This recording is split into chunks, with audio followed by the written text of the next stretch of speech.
sa tubig. Magandang umaga nga pala sa mga pogit magaganda naming viewers. Napakasarap ding gumising sa ganitong napakagandang tanawin. Hayan nga't panibagong araw na naman at panibagong gagawin. Pero bago yan, gusto mo na kitang ulit batiin. Yan, good morning sa lahat. So, mapapansin nyo nga, tirik na rin ang araw. Dahil nga, pasado alas 9 na rin. So, today, ipapakita namin yung traditional way ng pagtatanim. At ayan na nga, at nagsimula na nga rin kaming sumingit sa talagang nagtatrabaho sa sakahan na yan. Dahil nga pasado alas 9 na rin si Kuya Bong dumating. Syempre, hindi sa amin yung sakahan, kailangan naming magpaalam. Pasalamat na nga lang kami dumating si Kuya Bong ng pasado alas 9. Dahil kung hindi, abay, hindi na namin tumadaratnan dahil nga patapos na rin sila sa kanilang pagbubunot. Ayan, kanina pa nga pala sila nag-start sa pagbubunot ng palay. So, ang gagawin nila dito pagkatapos nilang bunutin or mabunot, ay ililipat nila dito sa kahon na to. Ayan, si Kuya. Ganito yung pagbubunot ng palay. Nilapitan ko na nga rin pala dito si Kuya dahil nga ako'y manghang-mangha. Kung sa kanya'y kita pa ang tuhod niya, abay sa'kin lubog na lubog na. Kung magkakamali nga'y abay dyan na ako titira. Ano ba dyan? Lang. Ito yung cellphone. Tuhod ko na to! Dako daw? La, Lord! Pagpasensyahan nyo na nga rin pala kung malikot ang aming camera. Sobrang sticky ng ng putik. Hanga din nga ako dito kay Kuya, aba.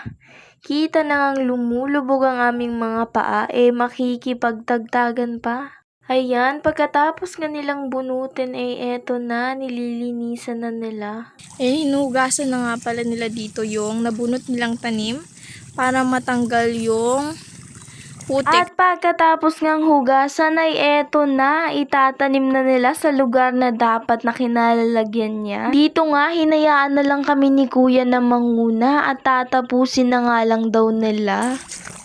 By the way, isa nga pala yung sakahan ni Kuya sa mga binaha, kaya talagang hindi naging successful ang pagsabog niya. Dahil tinangay din ng baha ang mga binhing sinabog niya. Mamaya ko na nga lang din ipapakita sa inyo yung pagsabog na sinasabi ko. Sa ngayon ay panoorin niyo muna kaming isinasagawa ang lipat tanim o transplanting. Meron na rin tayong modernong paraan ng pagsasagawa nito. Doon ngay hindi mo na kailangan maghirap sa paglilipat dahil machine na ang gagawa nito para sa'yo. Dito na nga rin papasok yung tinatawag nating transplanter. Ganito nga pala ang itsura ng transplanter na sinasabi ko. Ginagamit ito para ilipat ang palay o halaman mula sa isang lugar papunta sa iba. Para maiwasan ang pagkasira ng mga ugat nito at para mapadali ang paglipat ng mga halaman o palay.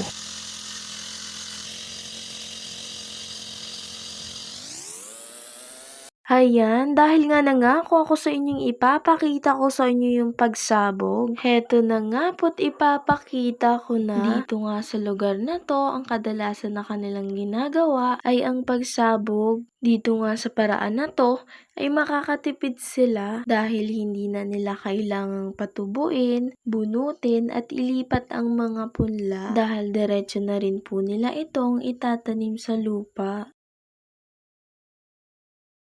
Ayan, tapos na kami sa pagtatanim and nagpapahinga na rin ng ilan. Pagkatapos nito, didiretso na rin kami sa anihan kasi luckily nakausap namin si Kuya Ayan na sakto rin at nag-aani siya ng kanyang anihing palay and nagpaalam tayo na sumali sa pag-aani para maipakita din sa inyo yung traditional way ng pag-aani. Ayan at finally nakarating na kami sa location kung saan na maipapakita namin sa inyo ang traditional way ng pag-aani. Sana'y mag-enjoy kayo sa panunood.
Hayan nga't finally natapos na rin kami sa pag-aani. At habang nagpapahinga ang ilan sa amin ay pupuntahan na namin ang grupo ni Kuya Ayan.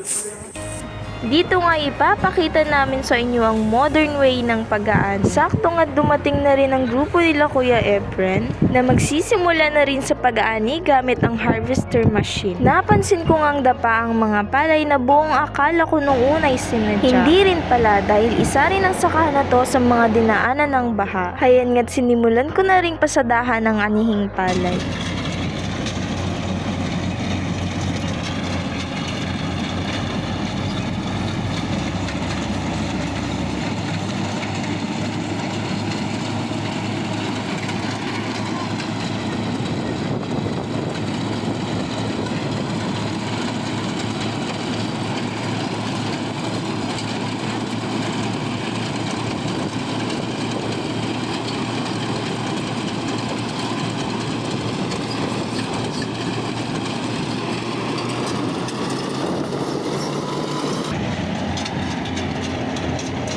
Kumati na rin ang kamay ng aking kasamahan, kaya't hayan nga't siya na rin ang nag-operate ng machine.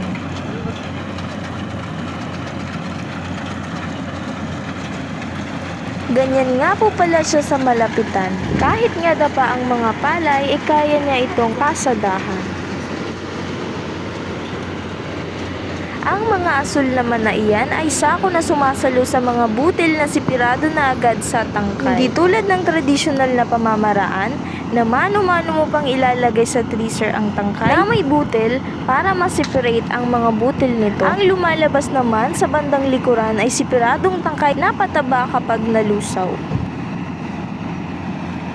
Sakto nga't may nadaanan kaming nagpupunpon ng bilad na palay, kaya tumulong na rin kami sa pagpupunpon. Hanggang dito na nga lang ang aming video. Marami pong salamat sa inyong panunood. See you in our next vlog!